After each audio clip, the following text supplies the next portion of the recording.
नमस्कार, आप live cities देख रहे हैं। आपके साथ मैं हूं वसीम खान। देखिए, राजधानी की पटना की सड़कों पर पोस्टर लगा है। उस पोस्टर में राज्यसभा सांसद और बीजेपी के वरिष्ठ नेता सुशील कुमार मोदी को हनुमान बताया गया है। उसके बाद क्या था, देखिए तमाम जो जेडीयू और राजद के नेता हैं वो किस तरीके से तंज कस रहे हैं, निशाना साध रहे हैं। सबसे पहले आप वो सुनिए कि अब उसके कारण क्या है इसकी तो मुझे जानकारी नहीं है, लेकिन जिस ढंग की सूचनाएं देश के अंदर से प्रतिवेदित हो रहा है कि राजनीतिक विरोधियों के खिलाफ ईडी की कार्रवाई,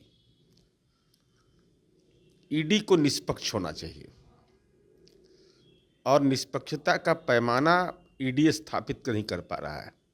उदाहरण स्वरूप, जब नोटबंदी हुआ तो पूरे देश में भाजपा ने कार्यालय खोल लिया और कार्यालय खोलने का नतीजा यह हुआ कि पैन नंबर पार्टी का रहना चाहिए था, लेकिन इंडिविजुअल का नंबर था। पैसा कैश पेमेंट होता चला गया बहुत सारे मामले में। तो इसका मतलब ईडी ऐसे मामलों को नहीं देखती है कि जिस राजनीतिक दल की सरकार है, अगर वह गड़बड़ी कर रहा है और यह मीडिया में आ रहा है, वह उनके संज्ञान में नहीं आता है। तो जरा सा कभी नज़र उधर भी घुमा लिया करें ये लोग, ईडी की नज़र उधर भी घूम जाया करे, भाजपा के नेताओं के घर की ओर भी, तो ज़्यादा बेहतर होता। सुशील मोदी को बिहार बीजेपी का संकट मोचन हनुमान बताया। अब बताइए, माननीय सुशील मोदी जी को अगर संकट मोचक बताया गया है, तब तो बजरंगबली के मंदिर जाने की जरूरत नहीं है भाजपा कार्यकर्ता को। अब कहाँ जाने की जरूरत है? अब तो वहीं पढ़िए, फोटो लगाइए, अब फोटो लगा कर के हनुमान चालीसा का पाठ पढ़िए। इसके अलावा काम क्या बच गया है? अब तो हनुमान जी साक्षात विराजमान हो गए और भाजपा कार्यालय के बाहर में अब वहीं पर दरी उरी बिछाए, अब मंगल शनिवार को पाठ करिए। अब संकट मोचक है ना भाई, ये सुशील मोदी जी हनुमान जी के स्वरूप में है, तो और उनके हाथ में गदा उदा जल्दी दे दीजिएगा, तब ना ठीक रहेगा, तब और अच्छा लगेगा। केवल प्रतीक के रूप में नाम का इस्तेमाल नहीं करना। ईश्वर का नाम प्रतीक के रूप में नहीं लिया जाता है, व्यक्ति के रूप में नहीं। और ये तो घोर कलयुग में यह, इससे बड़ा आश्चर्य क्या हो सकता है कि रामलला का दर्शन लोग करते हैं, हनुमान जी का दर्शन करते हैं प्रतीक के रूप में।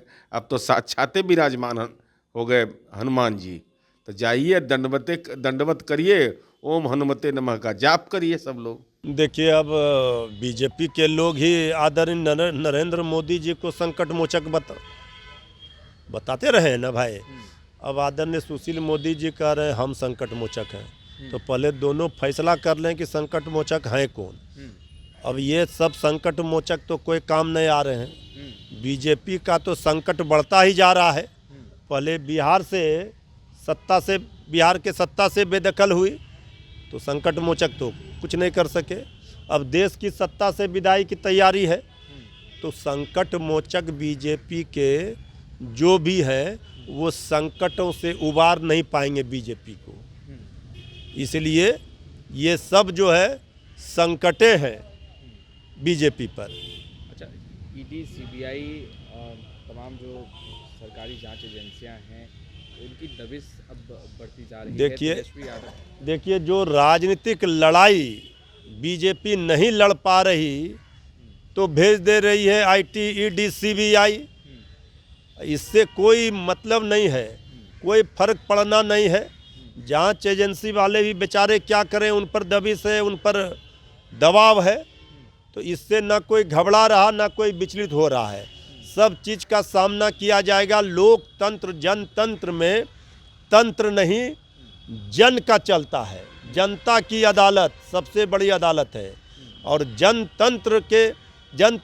जनतंत्र में कोई अगर तंत्र के माध्यम से चाहता है कि जनता की आवाज़ को दबाना, तो ये संभव नहीं है।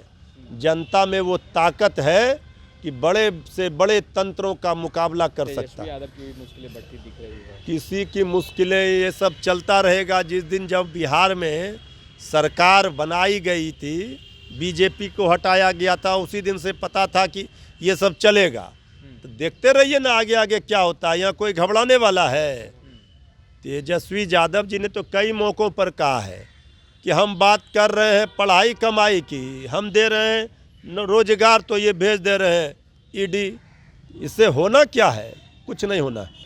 तो आपने सुना, देखिए जेडीयू प्रवक्ता नीरज कुमार को और राजद के प्रवक्ता मृत्युंजय तिवारी को साफ तौर पर बोलते नजर आ रहे हैं, कहते नजर आ रहे हैं कि भाई पहले संकट मोचन पीएम मोदी को बताया गया और अब हनुमान सुशील कुमार मोदी जी को बताया जा रहा है। तो आखिर कौन है असली चेहरा किसके पास?